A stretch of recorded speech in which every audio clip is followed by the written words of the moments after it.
Imagine your kids digging in the dirt, planting seeds. Gardening isn't just fun, it teaches valuable life skills. Today, we'll explore how to start a small garden with your children. First, choose a sunny spot. Most plants need 6 hours of sunlight daily. Next, gather supplies: soil, seeds, pots, and tools. Some simple tools include small shovels and watering cans. Then, let your children pick seeds. Choose easy-to-grow plants like radishes or sunflowers. Help them plant seeds in the soil. Teach them to follow package instructions on depth and spacing. After planting, involve them in watering. Show them how to keep the soil moist, but not soggy.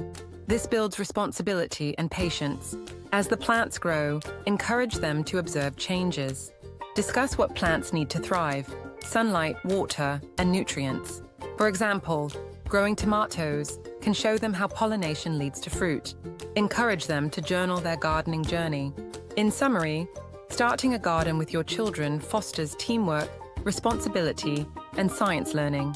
It's a perfect family bonding experience. Ready to dig in? Grab your supplies and start your gardening adventure today.